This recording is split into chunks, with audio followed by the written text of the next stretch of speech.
ہم راستوں میں بھٹک رہے ہیں، گھوم ہو رہے ہیں، ہمیں صحیح راستہ دکھائی نہیں، جس نے جو بتا دیا پھر ایسے ہی کرنے لگتے ہیں۔ علماء کی بات کم سنی جاتی ہے، سنی سنائی بات، گھڑی ہوئی بات ہمارے اندر زیادہ اتری ہوئی ہے۔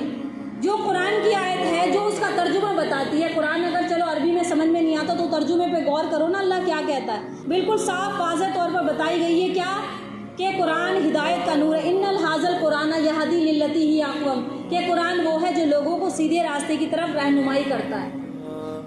قرآن ہے ہمارے گھروں میں، ہم رزق سے پریشان، کاروبار سے پریشان، شادی رشتوں سے پریشان، تمام بیماریاں ہمارے اوپر لائی کہ وجہ یہی ہے کہ قرآن پڑھا تو ہے لیکن حقیقتاً زندگی میں اتارا نہیں ہے۔ تبرک بالقرآن فإنہ کلام اللہ، کہ تم قرآن سے برکت حاصل کرو کیونکہ یہ اللہ کا کلام ہے۔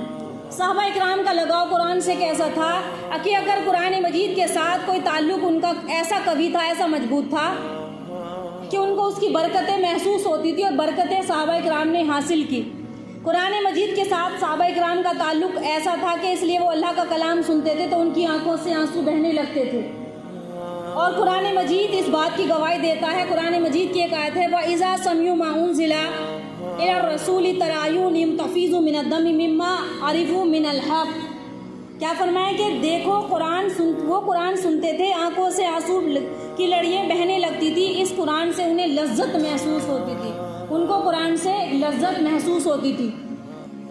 دو صحابی ہیں، اللہ کے رسول نے کہا کہ آج کی رات میں پہرا کون دے گا؟ قرآن پڑھنے میں کیسی محبت تھی کہ دو صحابیوں کو حکم ملا کہ فلاں پہاڑ پر کون پہرا دے گا؟ صحابی نے کہا کہ ہم دیں گے، تو دونوں اگر رات میں پہرا دیں گے تو نیند غالب آئے گی، تو فیصلہ ہوا کہ ایک پہرا دے گا اور ایک آرام کرے گا۔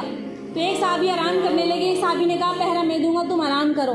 تو جب وہ جاگ رہے تھے تو انہوں نے کیا کہا، کیوں نہ اچھا ہو کہ میں نفلیں پڑھ کر رات بتاؤں اور میں قرآن پڑھوں نفلوں میں۔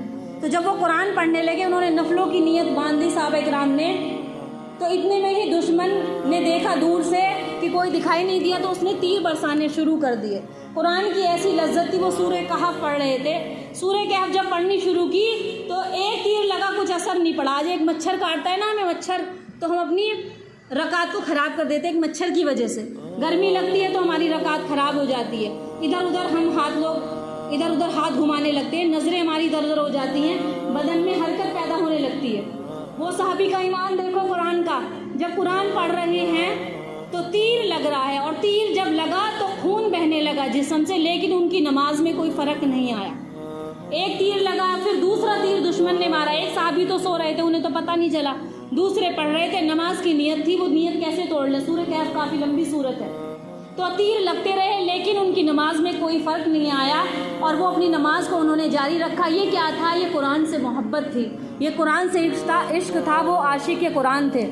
ایک مرتبہ سیدنا ابو بکر صدیق رضی اللہ تعالیٰ عنہ کا عشق قرآن ایسا تھا کہ ان کی مثال تو الگ ہی ہے۔ حبشہ کی ہجرت کرنے کی نیت کی انہوں نے جب، تو وہ مکہ مکرمہ کے راستے سے باہر ایک کافر کے اپنے گھر لے گیا۔ جب وہ ہجرت کر کے نکلے تو ایک کافر ان کو اپنے گھر لے گیا کہ میں امان دلاتا ہوں کہ تم میرے گھر میں محفوظ رہو گے۔ تو سیدنا صدیق اکبر روزانہ صبح اٹھتے اور قرآن کی تلاوت کر کے، تو اس گھر کی عورتیں اور بچے آ کر قرآن سنتے اور ان کا دل متاثر ہوتا۔ وہ کہتے یہ کیسا عجیب کلام ہے، یہ کیا پڑھتے ہیں قرآن میں؟ بتاؤ ہمارے گھر میں رہ گئی ایسی کیفیت؟ قرآنوں پر دھول جمی ہوئی ہے۔ عورتوں کو اپنے آپ سے فرصت ملے تو قرآن پڑھے نا، انہیں اپنے میک اپ سے، خریداری سے، شادیوں سے فرصت ملے تو قرآن پڑھے نا۔ کچھ نہیں لے کر جائیں گے سوائے ذلت اور رسوائی کی۔ قرآن اس لیے نہیں آیا، قرآن دلوں کو روشن کرنے کے لیے آیا تھا، گمراہی کو دور کرنے والا۔ افسوس کہ آج مسلمان گھرانے خالی ہیں اور ہدایت کا کہیں نور نہیں چمکتا۔ حضرت ابوبکر صدیق قرآن پڑھ رہے ہیں، عورتیں دیکھ رہی ہیں، بڑا تعجب ہو رہا ہے کہ یہ کیا پڑھتے ہیں۔ تو اس شخص نے دیکھا جس نے اپنے گھر میں پناہ دی تھی کہ اگر یہ ایسے ہی قرآن پڑھتے رہے تو میرے گھر کے ہو سکتا ایمان نہ لے کر آئے۔ تو انہوں نے کہا ٹھیک ہے، تم اپنا راستہ اختیار کرو، میں نے اپنی امانت واپس لے لی۔ چنانچہ لوٹ کر واپس آئے اور مکہ مکرمہ میں ٹھہرے۔ اللہ نے انہیں نبی علیہ الصلوۃ والسلام کے ساتھ ہجرت میں قبول فرما لیا، پھر واپس اپنے مکہ مکرمہ آ گئے۔ تو کیا تھا؟ وہ قرآن تھا۔ ایک صحابی ابی بن کعب رضی اللہ تعالیٰ عنہ نبی علیہ الصلوۃ والسلام کے پاس تشریف لائے، فرمایا، ایک صحابی ابی بن کعب بہت اچھے قاری تھے قرآن کے، بہت خوبصورت انداز سے قرآن پڑھا کرتے تھے۔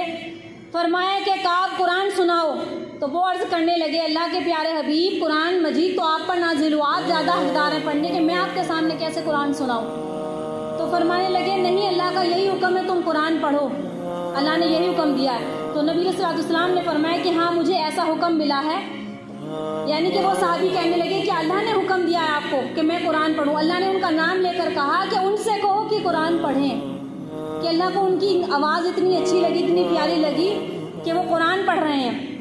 مجھے ایسا ہی حکم ہوا ہے تو آپ کی بات سے وہ کانپنے لگے، اور شاید اوپر سے کوئی اشارہ ہے۔ پھر روایت میں آتا ہے کہ انہوں نے پوچھا کہ اللہ کے محبوب، کہ اللہ تعالیٰ نے میرا نام لے کر کہا ہے؟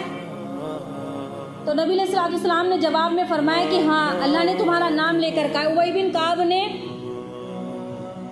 سورت تلاوت فرما دی، اور میرے محبوب آپ بھی سنیں گے اور خود بھی پروردگار بھی سنے گا۔ سبحان اللہ، کیسے لوگ جس کی فرمائش عرش سے آئی۔ آج بھی قرآن وہی ہے، آج بھی قرآن وہی ہے، قرآن کی ایک ایک آیت وہی ہے، قیامت تک ایسی باقی رہیں گی، لیکن اس سے ہم فیض نہیں پا رہے، اس کی عظمت کو دل میں لے